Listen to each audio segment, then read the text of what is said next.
Hi, everyone. I'm Vincent Joe. Hi, I'm Kathy Reed. And I'm Allison Reed. Hi, I'm Ashley. Hi, I'm Grace. We're from the Haydenettes. I am Mark Henretti. Ciao a tutti, siamo Rebecca Ghirardi e Filippo Ambrosini e vi diamo il benvenuto a This Week in Skating.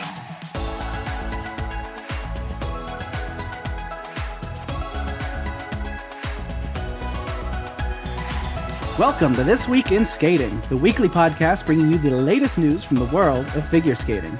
Here are your hosts, Daphne, Gina, and Matteo. And we're back. Welcome to our season finale. Season 4 finale. We started this podcast 4 years ago. We have now completed one full Olympic quad. One that was capped with 2 of us going to the Winter Olympics in Italy and one of us not. But a very exciting 4 years of coverage. And so I didn't want this episode to pass without throwing that out there, at least at the beginning, that this is the end of the 4th season of This Week in Skating. Yes, but I think we're going to cap off season 4 with a pretty cool interview that we're doing tomorrow. Yes. So Stay tuned for interviews during this break between season 4 and season 5, because we've got some exciting things in the works. So one that we are doing tomorrow. So, yeah, things are coming. It's just the end of the weeklies for a while. Yeah. And they're less scheduled, so you're not going to know. It's just going to drop in your feed, and you'll have an interview. Unless, we promote it ahead of time, but I think usually we just drop them, and it'll be a surprise. Especially during this downtime. So at the end of our episode, we will talk a little bit about some of our favorite things that happened this season. Programs, performances, events, lots of stuff. But until then, we're going to kick this off with our general skating news.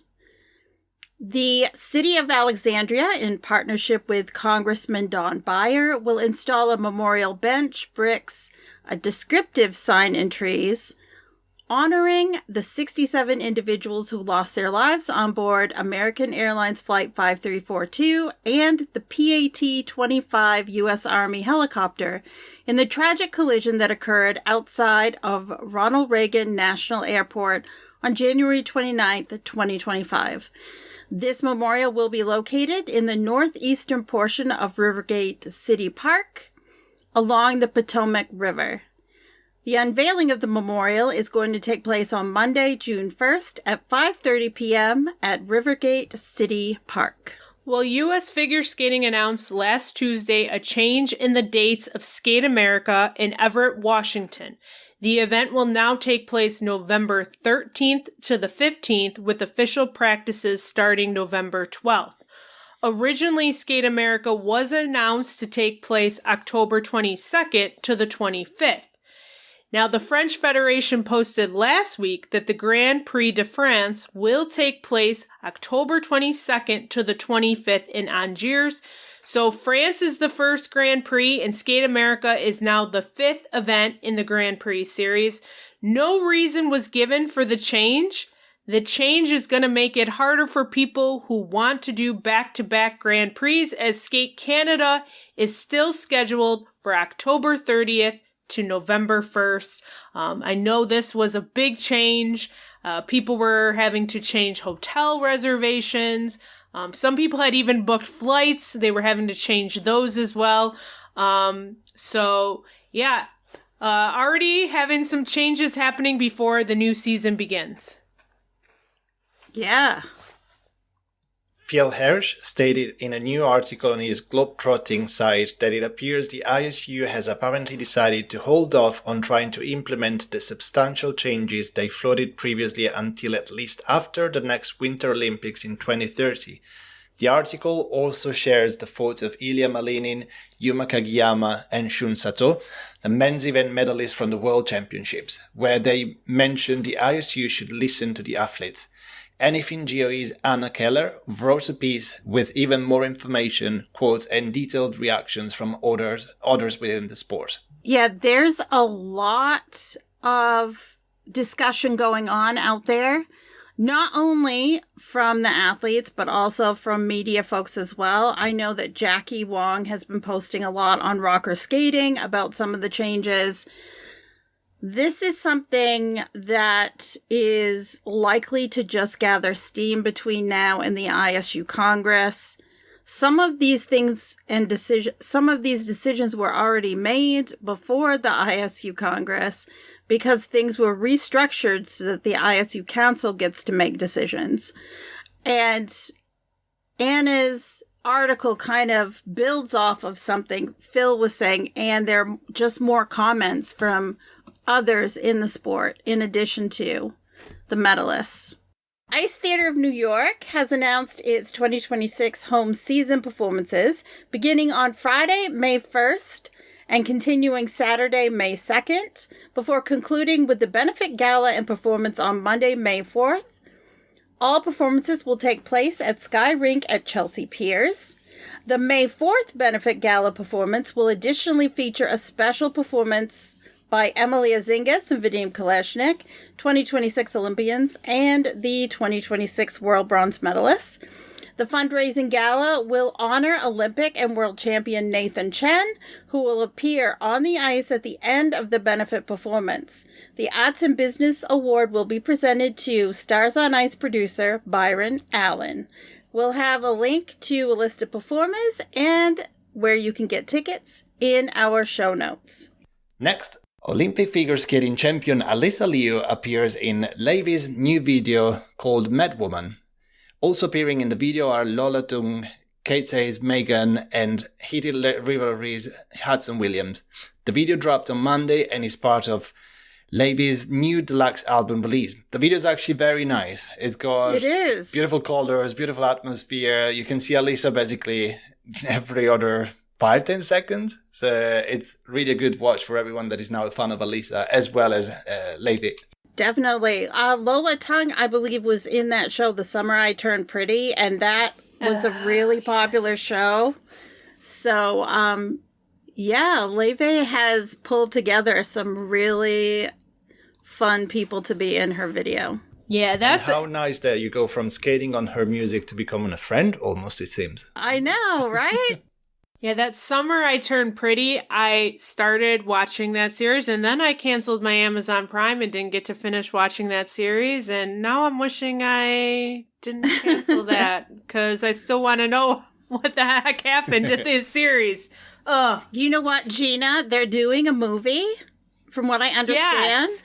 So you could just watch the movie and you'll see how... I mean, I read the book, so I don't know. Yeah. But there's also on YouTube these recap videos where people will go through and tell you everything that happened in preparation for you going to see something, because I use those when a show comes back and it's been like 2 years and I need to like refresh my memory with regard to what was happening. I mean, I couldn't wait any longer for the next season to come out. I needed to cancel my Amazon Prime account, and then I didn't get to see the final season. Go figure. Right, we have a last piece of general news. Yuma Kagiyama announced on his Instagram that he's going to take a break next season. He wants to use the time to rediscover what makes figure skating so special, take on new challenges, and reflect on himself as he looks forward to the future. He has a few projects he's working on that he hopes to be able to announce soon and will be performing in show events.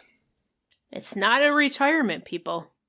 That said, I didn't see anything in there that said retirement. So, I think we're not having to say goodbye to Yuma on the competitive circuit just yet.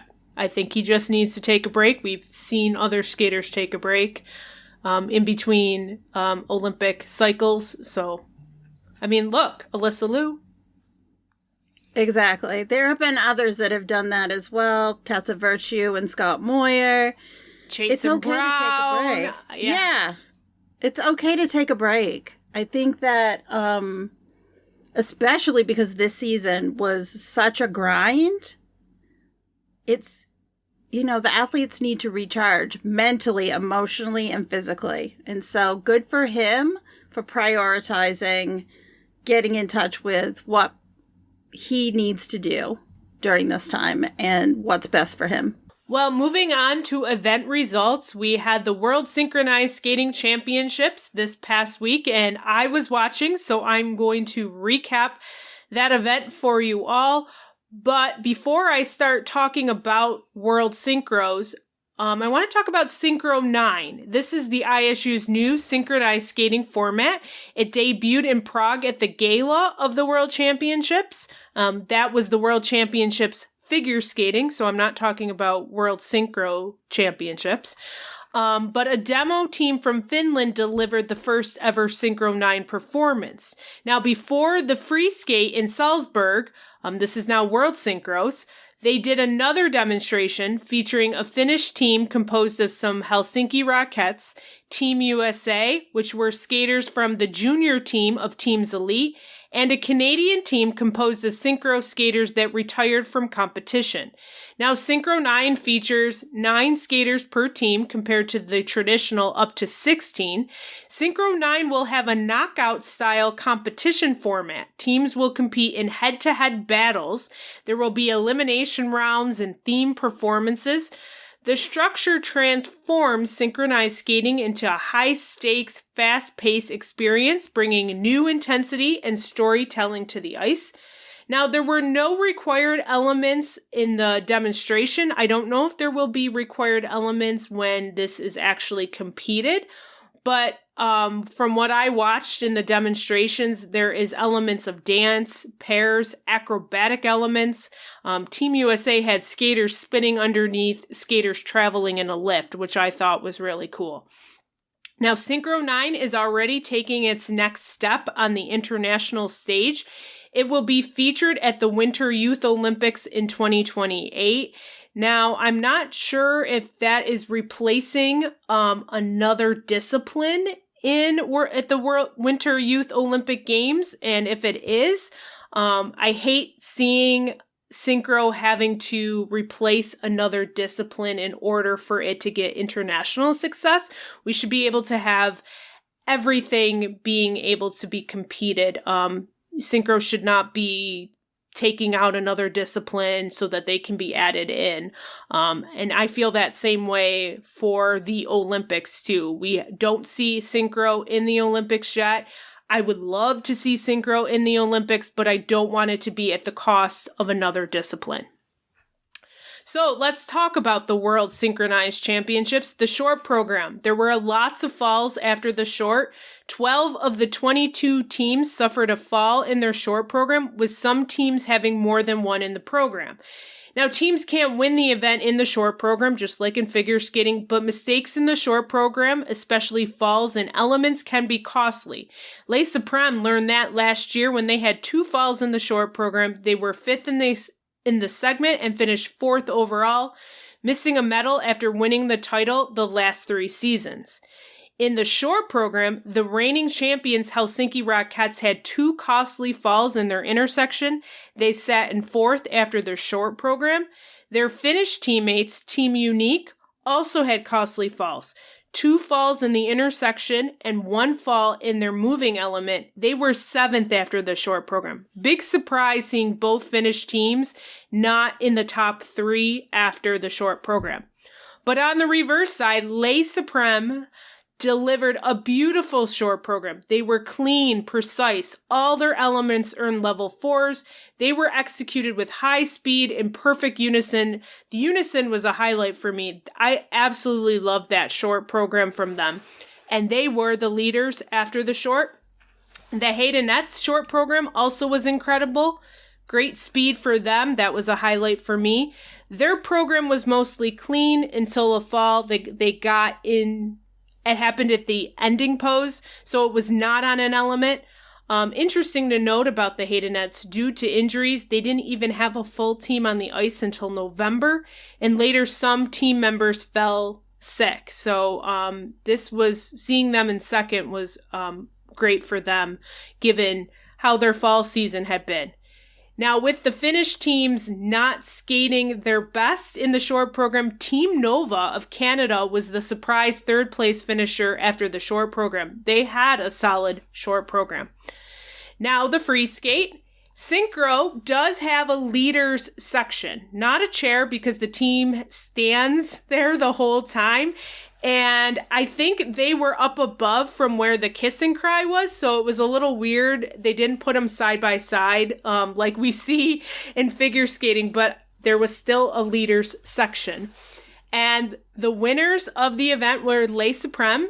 Their Firebird free skate was skated with such speed and excellent unison. They did have a fall in the pivoting block. They actually finished fourth in the free skate, but managed to take home the gold, their fourth overall after missing the podium last year. They won the event by less than 4 points, so it was their short program that gave them the gold. The Haydenettes took the silver.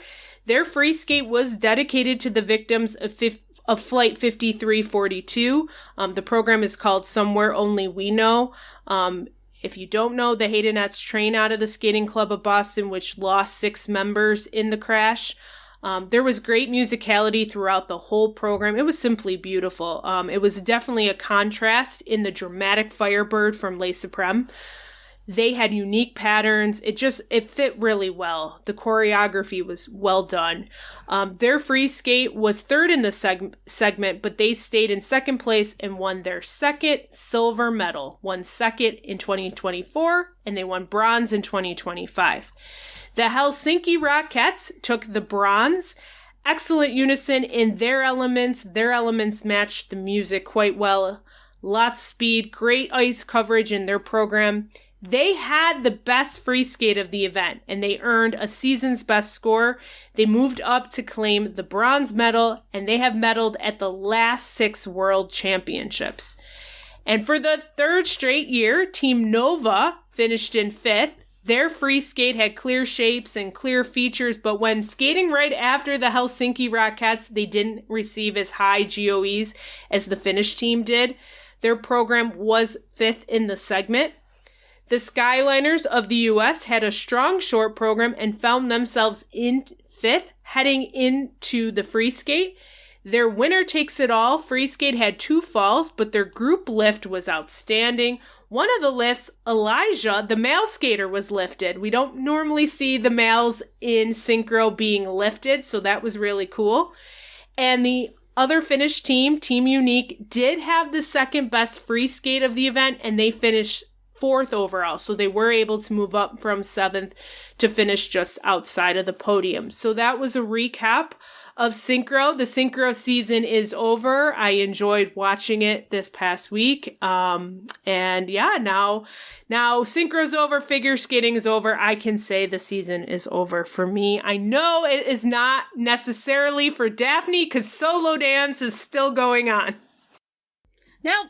Solo dance is definitely still going on. This past week, we had the next to last international event, I believe, for solo dance for this year. In senior, gold was won by James Kazuda of the United States. Silver was won by Natasha Griffin of Great Britain. And Sophia Franzi of Switzerland took the bronze. In the junior event, gold was won by Giorgia Angeloni of Italy.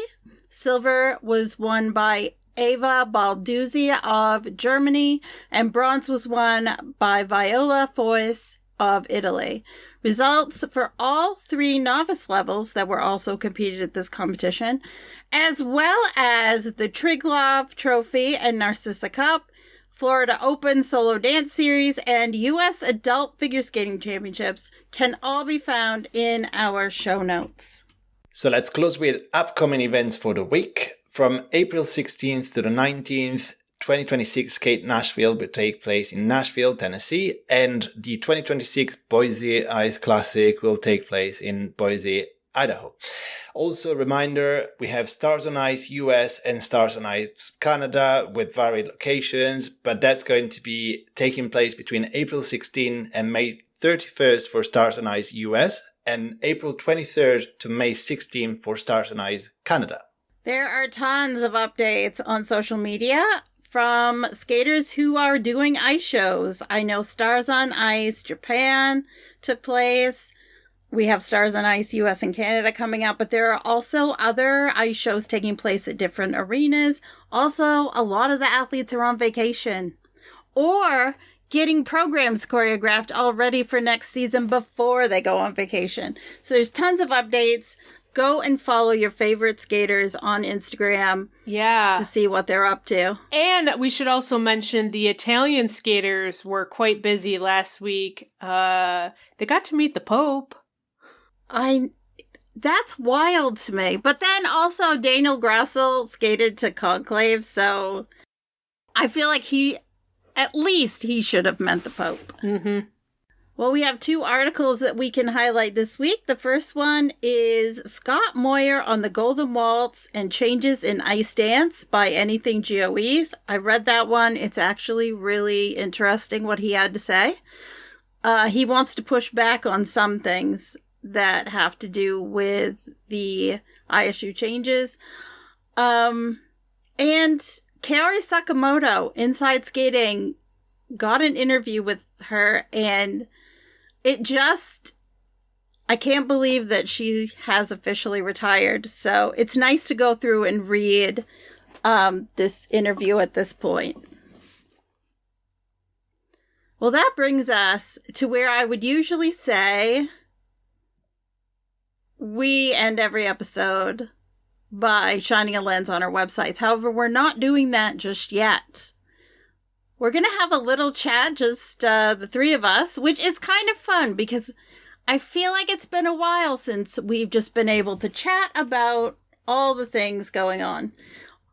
But in this case, we're not talking about things that are going on. We're going to look back at the season as a whole and what are some of our favorite parts of the season. Programs, performances, competitions, debuts, comebacks, redemptions, surprises, and more.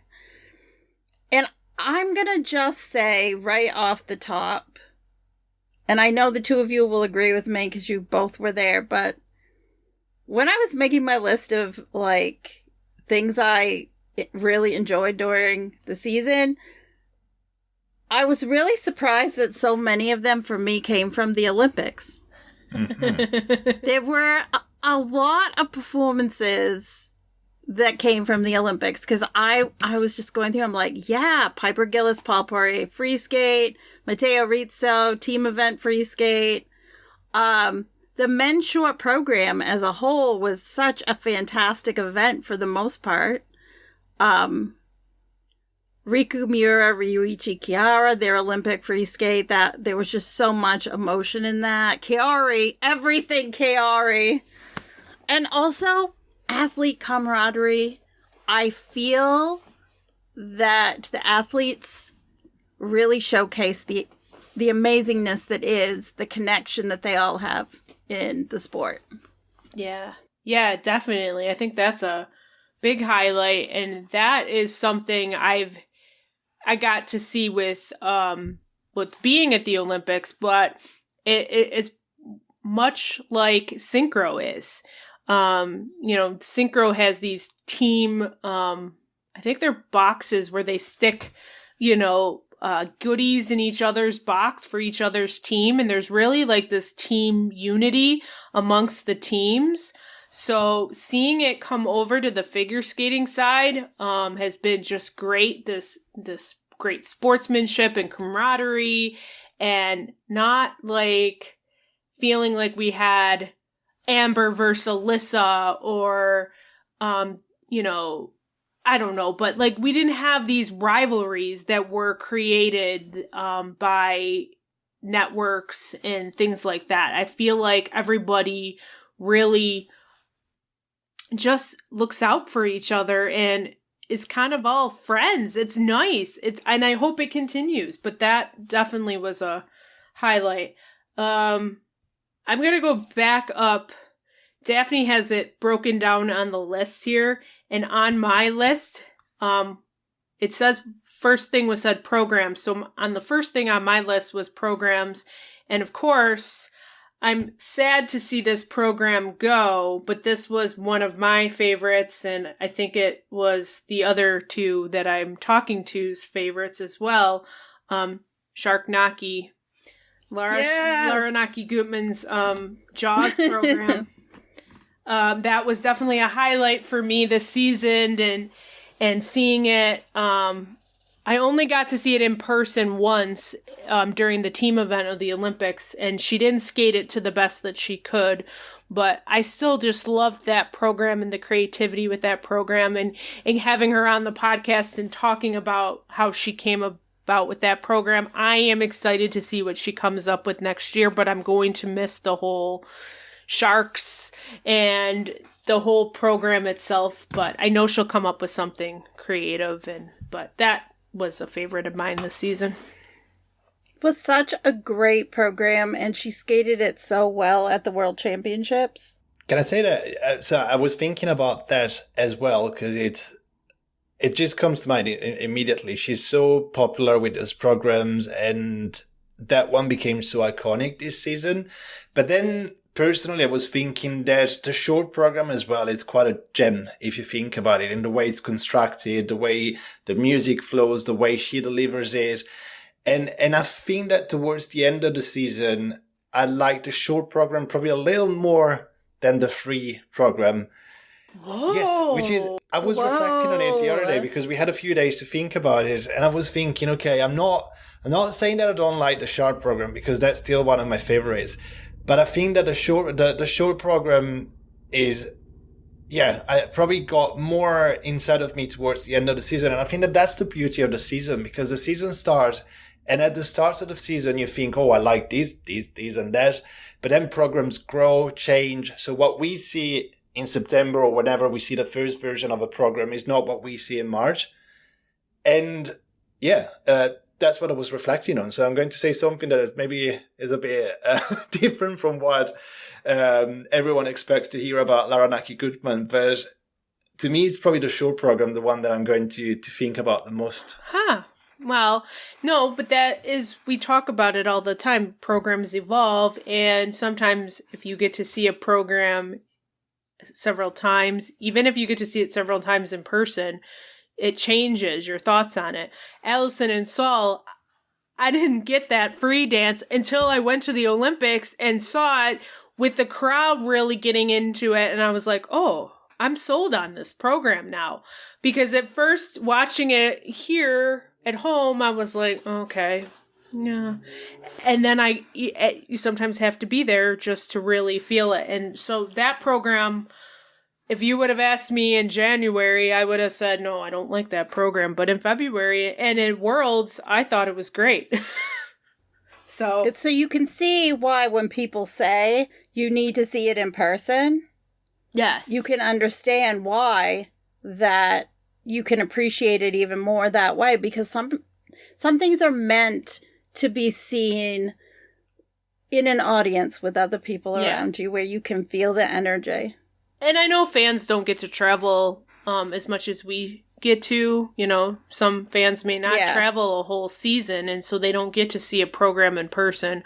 And we're fortunate to do that. So, but maybe it's just seeing it a couple times, beginning and then seeing it at the end of the season. People's perspectives why I love change. I love going to Lake Placid, because I get to see these programs for ice dance at the very beginning of the season, and Dallas, which I'll be going back to this year, and then seeing them at the end of the season, like at Nationals. It's pretty cool to see how they've changed over time, because they just grow throughout the whole season. I know everyone loves Kevin Amos' free skate to Bolero, and I know the World Championships, it's really cool. For me, I loved seeing the sass and passion in his short program to Lilac and to Judas by Lady Gaga, because I feel like there was a feistiness in his skating, especially at the Olympics, that didn't always transfer, but in his Olympic performance, it was like he was bright lights, crushing it. And I really enjoy that. That's one of my favorite moments of the Olympics because I just feel like he put it out there. Again, performances, which we'll get to in a minute, the Olympics just was full, but that was a program I really, really loved. And then I started thinking about Vogue and how we had several different teams interpreting Vogue this year, including our reigning new Olympic champions, and the World Junior champions also did it. For me, though, the Vogue that I pick is probably my favorite, belongs to Emily and Ian of the US. There was just such a vibe in their performance, and especially at nationals. I really liked the program. I liked the way it was constructed, and so for me, that won the battle of the Vogues for me. Although it was close, that program, absolutely. So you had the Battle of the Vogues. I was thinking the Battle of the Romeo and Juliet in ice dance. Oh, yes. Because Emilia and Vadim did their interpretation much different than Phoebe and James. And I think there was another team too, but those are the two that stick out to me. And I liked both of them very much. I thought they were both really good programs, and the interpretation of how they told it, different was, I liked it. I liked that we had differences in Romeo and Juliet this season. It wasn't just the, classical. Yes, the classical. I mean, that was Phoebe and James, but then you had the dramatic version with Emmy and Vadim and the death scene at the end. Yeah, I liked that. So you had the Battle of the Vogues. For me, it was the Battle of the Romeo and Juliets. Yeah, we also in dance had the Battle of the Backstreet Boys, which we haven't talked a lot about the rhythm dance. I know I enjoyed the programs this season. I know not everyone did. I know people are kind of beyond the whole decade-themed business that has been going on, and you should be excited for next year with the Golden Waltz and Westminster Waltz at Junior. It's going to make things a little bit different. But there were rhythm dances I did enjoy. Allison and Saul's was one of them. I feel like they did Right Said Fred's I'm Too Sexy probably the best. I really liked that. I think it's hard to look at the 90s and realize that so many of these kids were either not born or were just born at that time. So, but yeah, Alison Saul's is one of the rhythm dances I enjoyed the most. I enjoyed hearing the music so much. I also really liked, Evgenia Lopareva and Jeffrey Brissot's, rhythm and free dance, I think, were both really, really strong this season. Yeah, I would say that their free dance on Bjork, as I shared quite a few times on the podcast, I was waiting for someone to dance on Bjork. So when they announced it, I thought, yes. And one of the 2 or 3 that they skated on is actually what I would have wanted a team to skate on. So I was incredibly happy. And it seemed like in the new season, Bjork is kind of coming back, but in a different shape, because we already had Nina Pretokina announcing that she's skating on Bargain by Rosalia, which has got Bjork in the music. And I suppose that song is going to be starting a trend. But let's not digress too much. Well, starting a trend though, Matteo. I think that is pretty great. I like to see the use of different types of music, and I'm hoping that during this next couple of months, the ISU is able to finalize some sort of music agreement or create a music agreement that's going to make it easier for the skaters, because it's been so difficult with what we saw at the Olympics, with skaters having to change music at the last minute. I don't know. What did you guys think of Dune Part 2? Because I was on board, and if they want to do Dune Part 3 in a couple of years, if they're still skating, I'm down for it because I feel like this wasn't a rehash of the original program. Right. I'm all for it, but maybe I would take a year or two break from it and bring it back, sort of like we saw with Piper and Paul bringing back an iconic program, for the Olympics. If they're going to keep going, I'd say bring it back closer to the Olympics, if not the Olympics, and Dune Part 3 then. But no, I'm not opposed. I liked Dune Part 1, Dune Part 2, and I would be okay with a Dune Part 3. Yeah. I was looking too at some of the junior performances. I'm going to say it again. Tarzan by our reigning world silver medalist at junior, Ambre Perrier Giannassini, and Samuel Blanc Klapperman was my favorite free dance. Honestly, my favorite junior program, I think, as a whole. It was just fantastic. I'm looking forward to seeing what their team comes up with this year, because I also really enjoyed some of the other programs that they created for some of their other skaters. So I'm excited to see what they come up with. Yeah, I had them down on my list as well. They were quite impressive throughout the whole season, and I think that they have quite an interesting future ahead. Yeah. Well, I have some other programs on my list. Yuma Kageyama, both of his programs, his fun short program, and then the classic program that he had for his free skate. It was just seeing both sides of him, because I find that he is a fun skater that we don't necessarily get to see on the ice as much, because he tends to do the more of the lyrical style programs. And so the contrast between the short and the free was great this season. So I loved Yuma's programs.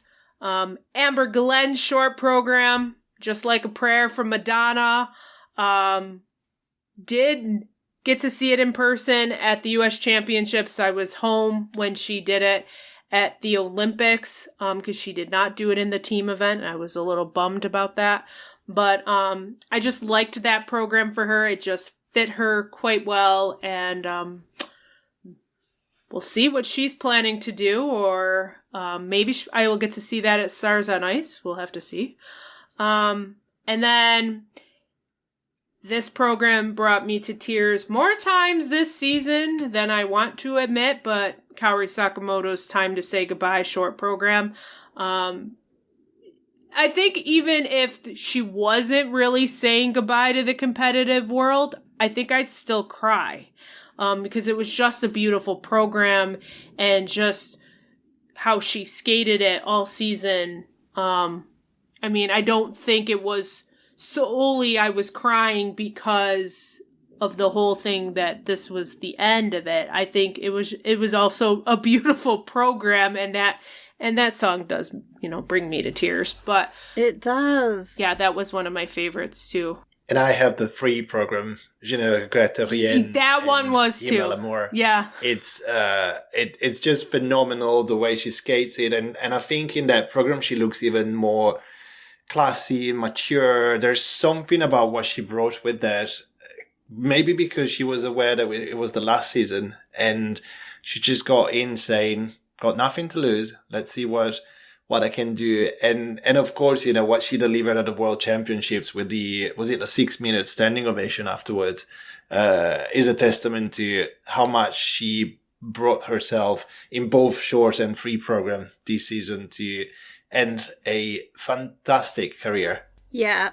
Kaori's impact on the sport is going to be felt for years to come. And she's going to be missed because she brought something very, very special. Even when she was not skating, is she not the sunshine of figure skating in a way? Absolutely. She's so bright. And even, at the Olympics, she was not happy. She wanted gold there, and she was crying initially after it was clear that she would have not won. But then, remember the press conference, she was just there, she was playful, she was supportive of the other skaters, she was putting Ami Nakai's thing to hear the translation in Ami's ear. So typical, she was back to Kaori Sakamoto being friendly, helpful friend of all the skaters, Miley. And I thought, oh my gosh, you're such a fantastic human being. One more I want to mention is Yuna Aoki's La La Land free skate. She did it at Four Continents. That was a program choreographed by Alex Johnson. Another beautiful program. We've seen La La Land done quite a bit, but I thought she brought it. I thought she did a really good job with it. Unfortunately, we didn't see a lot of it here because she was not at the Olympics, but it was beautiful at Four Continents. So yeah. I want to do two more. These are two that I saw at Skate America that I really enjoyed. One is Kazuki Tomono skating to Sophie Tucker's I'm Crazy. So fun, such personality. Just really, really enjoyed that program. And then, unfortunately, the world did not get to see Vladimir Levintsev's free skate to Joker, which at Skate America really got the crowd going. Unfortunately, he didn't qualify for the free skate at either Worlds or the Olympics, but it really was two really, fun program that didn't get seen enough. So maybe he'll keep it for another season. So we've kind of melded performances and programs into one a little bit because we've been talking about some of the performances as we've been going. What are things? I'm sure everything at the Winter Olympics stands out, right? Yeah, a lot stood out. Because you were there. Well, to me, I think the overall team event was really amazing for many different reasons. It was a beautiful event, but we saw quite a lot coming out of it. And I keep saying that I'm not particularly attached to a country or, I definitely support Italy or Great Britain because I'm Italian and I live in Great Britain. But when I saw the Italian team getting that bronze medal, knowing how much they fought to get there and to achieve it, and also, knowing quite a lot of them, for instance, Charlene and Marco have been out there forever competing. So to see that they finally realized that dream was fantastic. That was a beautiful moment. And, it was great to watch the entire event with Gina there as well, because we could share emotions live and we were messaging you, Daphne. And I remember that you were saying, I'm manifesting the bronze medal for Italy. And it all happened and we were very happy. So that's a memory that I'm never going to forget, I think. Yeah. I feel like I was manifesting that for 2 years prior when Gina and I first started talking about the depth of men's skating in Italy. And the pairs, pairs. We started to think, even before this season, a couple of seasons ago, we were talking about Italy becoming a dark horse for the bronze medal. And it was so lovely, messaging with you guys while you were there, because I kind of knew what your reactions were going to be in some cases. And so it was just really cool to be able to connect with you guys while you were there and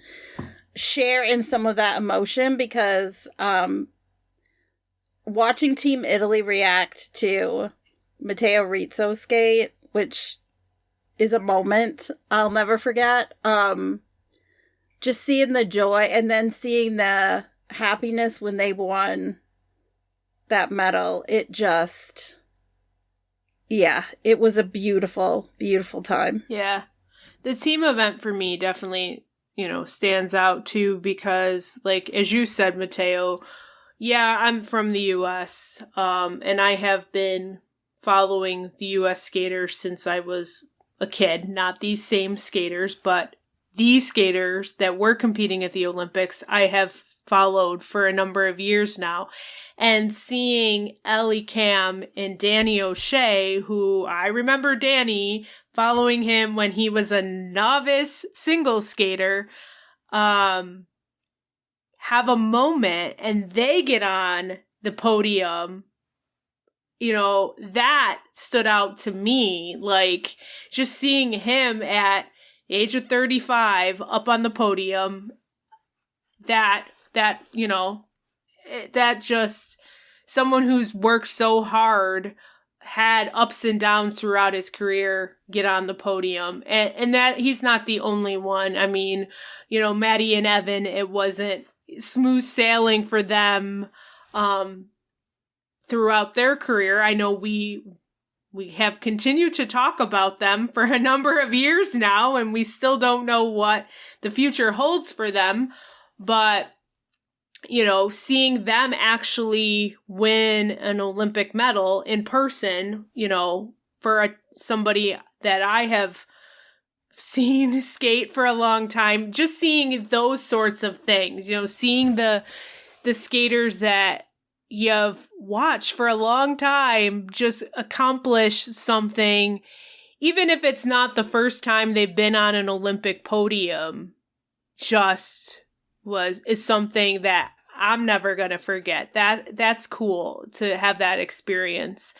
So yeah, the team event definitely for sure, and getting to be there with you and chatting with Daphne about it definitely is a highlight. Yeah, it was so fun. Yeah. So fun. It was a different Olympic experience for me because, I've never been to an Olympics, and I've always messaged with people, but I felt like we were really in communication during this competition a lot.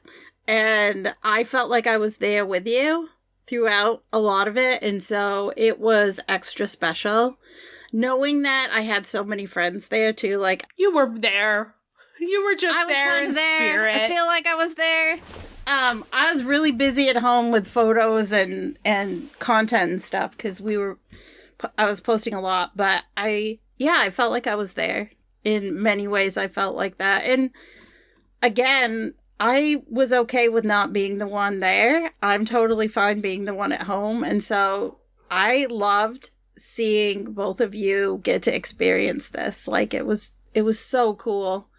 Knowing that Matteo was going to be going to his first Olympics as a journalist in his home country was amazing. And then knowing you, Gina, who I've known for the last, I think 12 years now, getting to have your dream of going to the Olympics, even though you were going on your own, I think it showed too that our skating world and community is a very caring one, because you were there on your own, but you weren't alone. You had people around you to help you get through all those rules that there are in place. There's a lot. Like no taking photos in the mix zone. That's a rule. Yeah. Yeah, there's a lot of things. For me at competition for this season, I did 4. I did Lake Placid. I did the dance final, Skate America, and Nationals. It was very weird. I don't know about for you, Gina, but I felt really weird not going to Worlds. Yeah, it did feel weird. And my season actually started traveling with Nationals, which has kind of been, I think this is the second year it's been that way, because I haven't gone to Lake Placid in 2 summers, I think. You've missed 2 I Lake think I missed 2 Placids. Lake Placids. So yeah, but it did feel weird. I had the Olympics in there, so it didn't feel like, oh, I went to Nationals and then it was over. But yeah, it still did feel weird. Yeah. I may have to go to Worlds next year, because then I'm thinking of already next season, and I'm like, well, there's no Olympics next year, so unless you go to something after Nationals, your season's over. So yeah, I'm already starting to think about my schedule for next year. I've already got travel arrangements made for some of those competitions, because I just want to I want to be proactive and planning. yes. For the season. Let's talk a little bit about debuts, or surprises, I guess, this season. I want to look at junior first, because I feel like we had a couple that were a little wild. I don't think this wasn't her first season, but we got to talk about Hannah Bath. And she's from Australia, medaled at Junior Worlds in women's singles, won the free skate over Mao Shimada. When was the last time that happened? We have to talk about her. I mean, there's so much potential there. She's only 16 years old.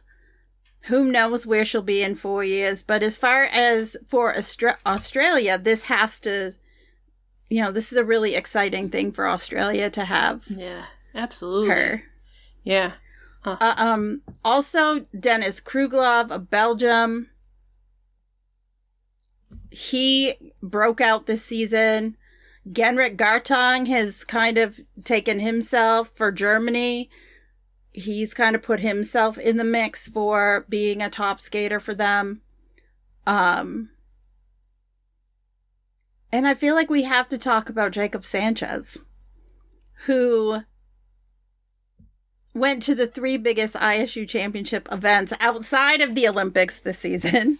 Yeah. With Junior Worlds, and Four Continents. It just kind of all happened that that was his destiny for this year. Yeah. And he did so well. And, mostly all of his competitions, 4th at nationals, 4th again at Junior Worlds. He was so close to being on the podium. But yeah, definitely he's made himself a top contender in the U.S. For the men, definitely. Well, you were talking also about juniors. I do want to mention the Ukrainian junior pairs team of Hannah Herrera and Ivan Kopita. When they paired up, I was working on the new pairs team series, and I had reached out to them, and it didn't work. I wasn't able to get an interview, but I was still hoping that they weren't gonna just break up, because that sometimes happens. You especially on the junior level, you announce a new partnership, yes. You may get a competition in the fall, and then it just doesn't work, and the partnership dissolves. And for them, it kind of was a little quiet in the fall season. We didn't see too much of them. But boy, did they come out at Junior Worlds and take home that bronze and really make a strong case as a top team on the junior level. I think they stay junior next season. I don't think they're moving up, but they really surprised me. And I'm hoping I'm going to reach out to them and see if we can do an interview, even though they won't be, quote, new next season. Still a new team to some. That I'd like to introduce people to. Yeah, definitely.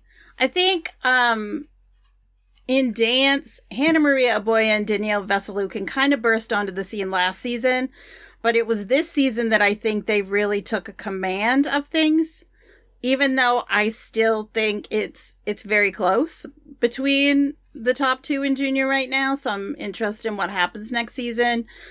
I believe they were 7th at Junior Worlds last year. They won this year. And I've already mentioned Ambra and Samuel from France, who were 10th at Junior Worlds last year and ended up being 2nd. But I also want to mention this little U.S. team, Jasmine Robertson and Chase Roner, who only were together for a very short time and qualified for the Junior Grand Prix final.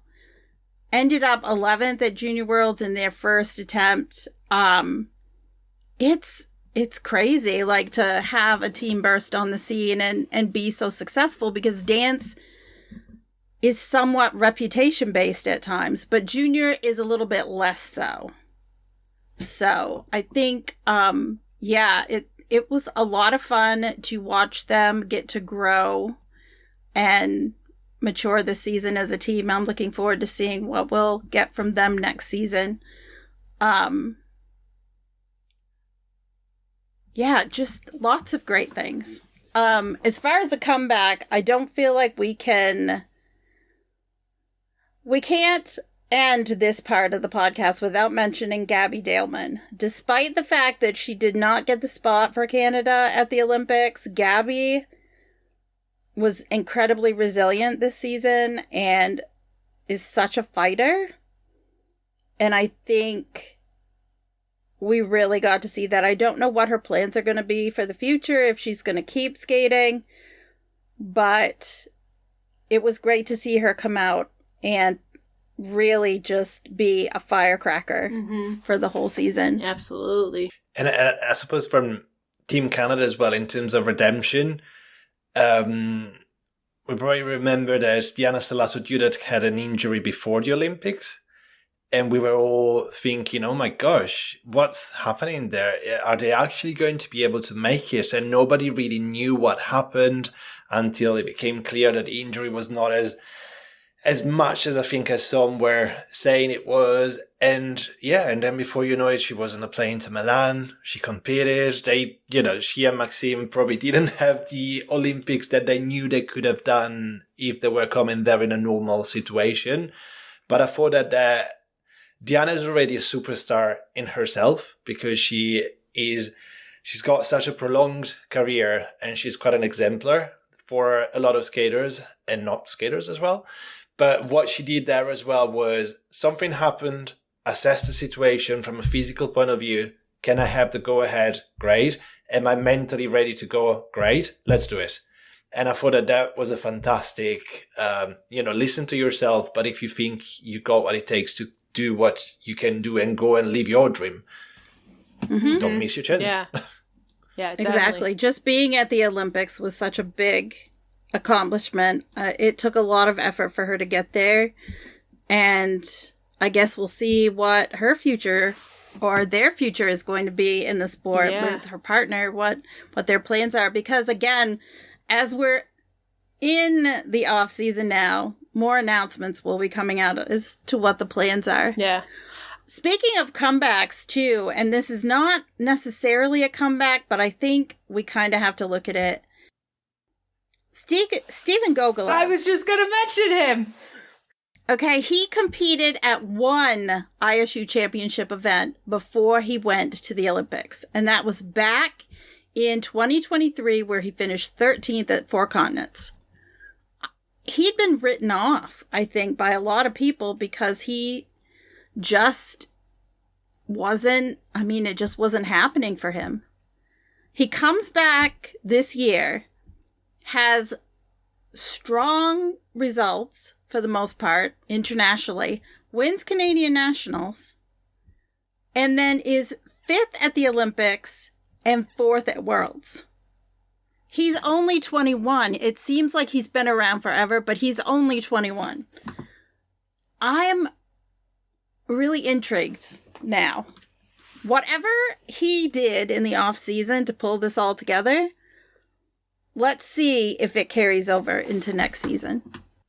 Also, in terms of comebacks, as we know, the sport is very risky. And when it comes to the Olympics in particular, a lot of skaters put a lot in and some end up getting injured.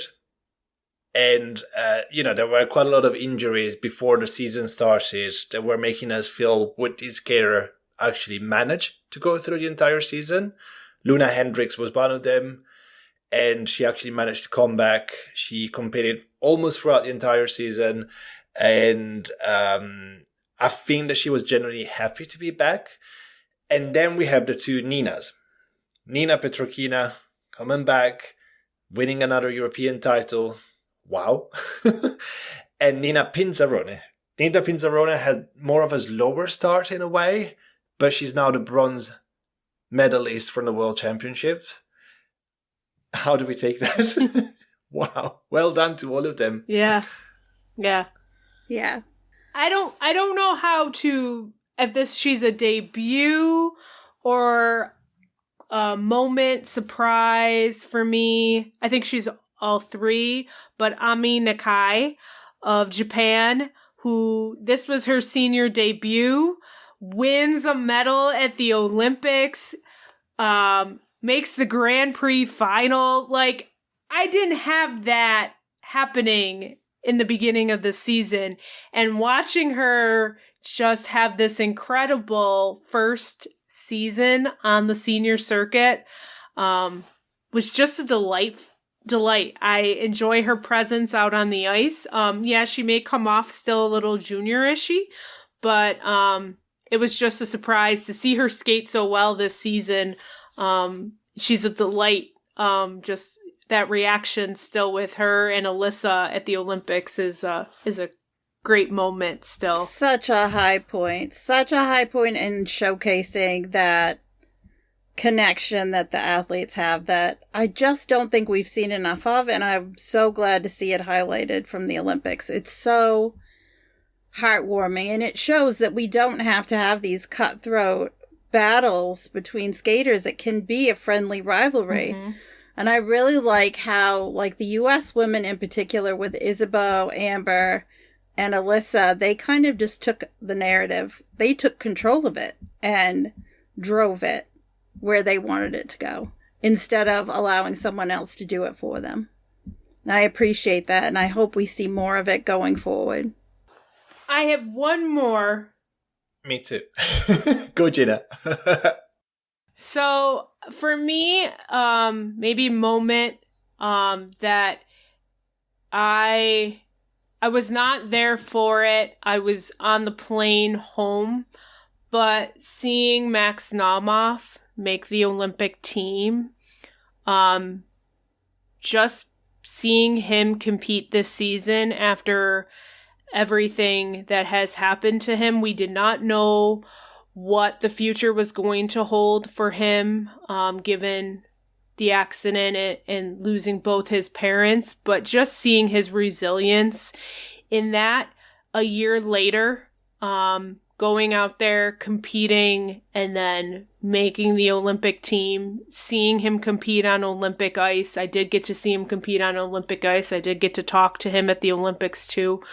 That was just a moment. For me, we may not see Max competitive ice again, but I think what he is going to do to carry on his parents' legacy is just even more incredible.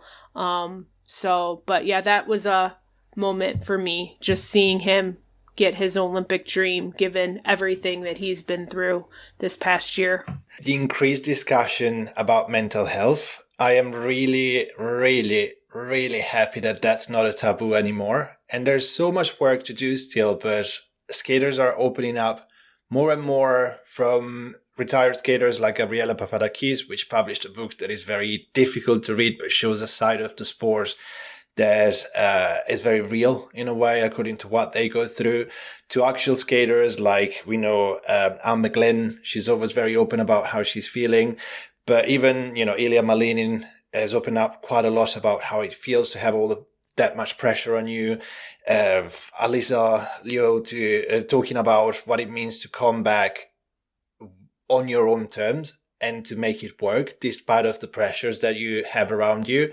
So I hope that this is something that is going to continue going that way, and that skaters will not shy away, or the system will not shut them down, because it's incredibly important. We want all of them to shine, but to feel good, not to have any regret in the future, for the rest of their life, when they quit competing and then they think, okay, what did I enjoy doing what I was doing? I hope that mental health conversations continue. I agree, Matteo. I also think too, we saw an increase in the number of abuse reportings and cases, and I think it's inspiring when someone is able to come forward and speak about what's happened to them so that justice can be served. And I think we need to see more of that and more of the supports put in place to help people as they navigate all of it, because it's distressing and resources are needed to help the athletes post abuse. And there just needs to be more support and encouragement for people to come forward. It's the only way to get the abuse out of the sport. So I want to bring up one thing that we haven't mentioned, one thing that I know was a big shock for all of us while we were watching the Olympics in particular, And that was the winner of the men's event. And not just for the skate, but for the support I saw. I think it was Junwan Cha and Yuma Kageyama who were just trying to support Mikhail Shadorov as he sat in the chair watching himself move from his placement. I think he started in 5th to 4th to 3rd to 2nd to 1st. They kind of were sitting there. And then also tied to that, Yuma just being the biggest cheerleader for Shun Sato. Yes. Winning that bronze medal. Yuma was just so happy. I think he was almost happier for Shun than he was for himself. Yeah. And just seeing that camaraderie. Because, even though Misha Shadorov had been the reigning world silver medalist, it wasn't expected that he would win the gold medal at the Olympics. And so this was a really big surprise and moment. And I think that entire last group of men and everything, the support and acceptance was just honestly one of the bright moments for me. Another example of the friendship that exists between these competitors. Yeah.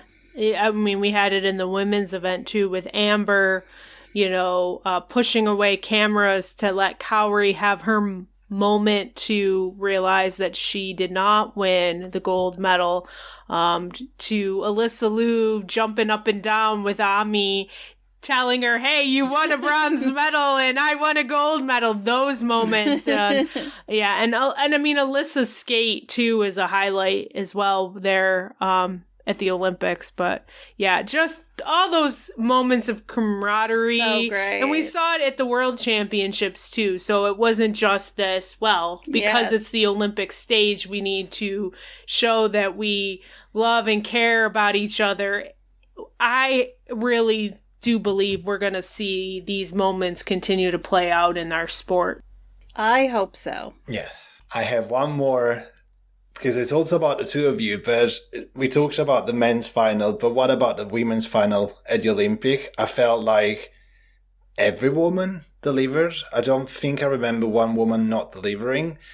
And when I was thinking about best memories from the season, I think, shall we call it girl power or women's power? I was incredibly pleased to see how much women delivered. And it made me think about, if you think about the 2022-2023 season, after the last Olympic Games, there were conversations going around, oh yeah, women are not nice because some skaters are not there anymore. How boring. I'm thinking, hold on a second. If you look at the performance of all the women and everyone else, but I'm talking about women now, in the 4 years leading to this season, amazing.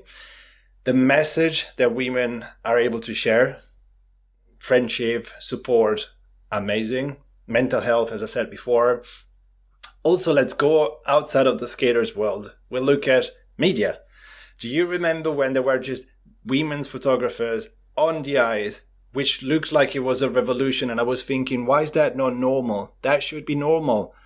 And there were so many women in the media area when we were there, in the main media center. So I want to celebrate that, because it's bizarre that I have to highlight these in 2026, but I was so pleased to see that as men are there, but there's more of you around. You're all talented. Thank God. Yes, more of that.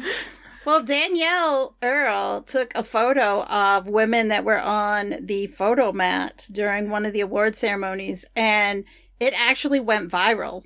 Yeah. Because people were celebrating the fact that there were so many women that were there as part of the tribute. And so, yes, thank you, Matteo. Yes. I love the increase in women in the sport.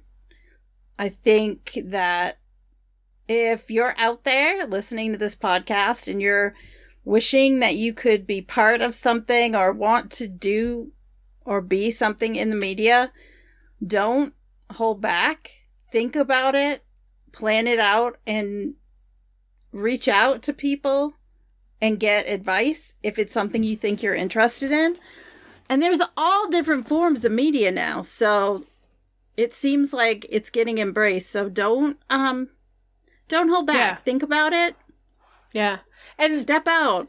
And there was an increase compared to Beijing, but we still have a ways to go. So definitely, if you're a woman interested in media, from just being a journalist to being a camera person, do it. Go after it. I never get sick of seeing, our friends that are, out there shooting the events, Daphne being one of them.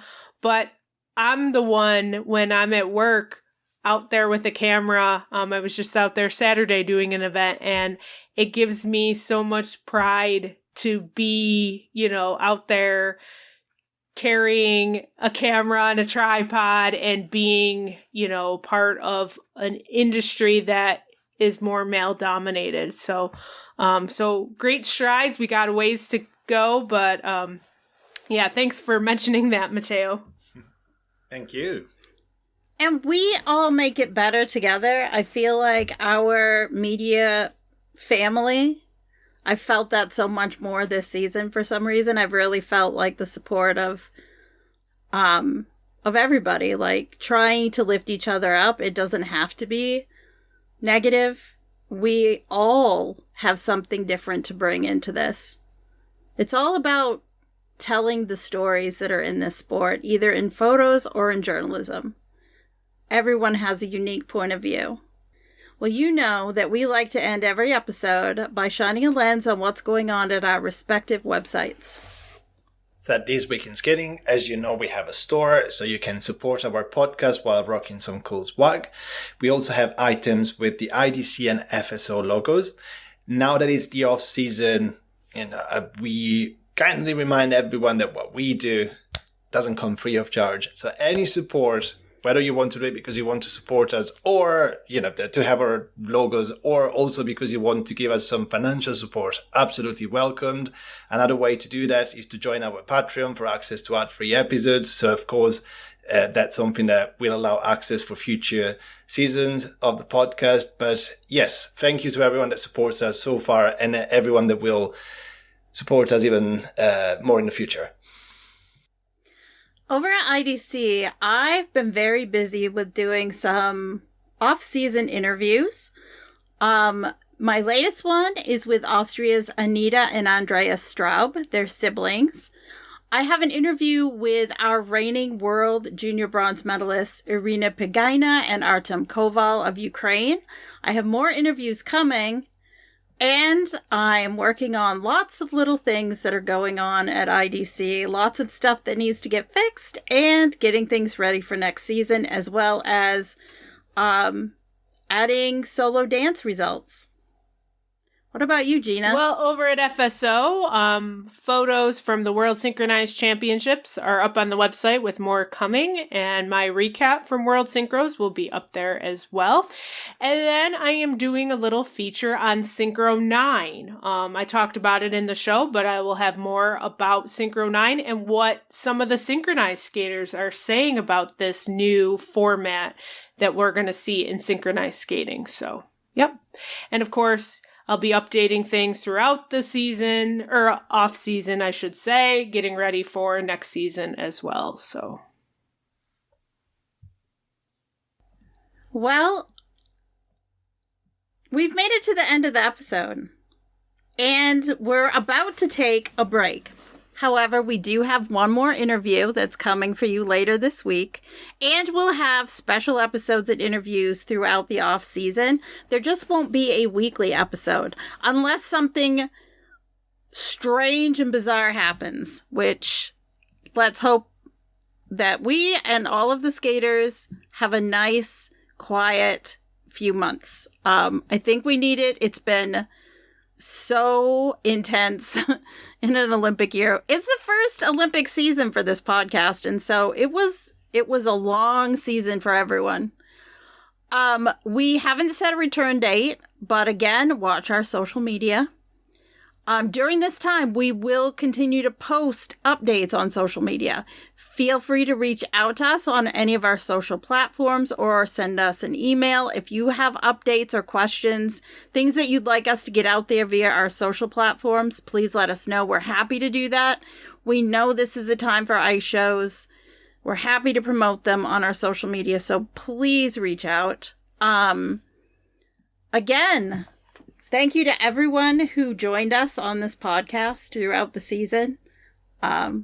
It was great to be able to have so many of our friends with us on different episodes, as well as returning guests like Vincent, who came back again to talk about the Olympics, and as well as all the interviews that we did. It was just a really fun season, and I'm so appreciative that we got to cover it together. Until next time.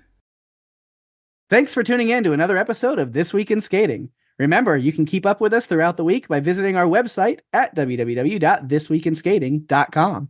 Connect with us on social media for additional updates. You can find us on Twitter at This Week in Skating without the E's, or Facebook, Instagram, and Threads at This Week in Skating. You got a burning question or feedback for Gina, Daphne, or Matteo?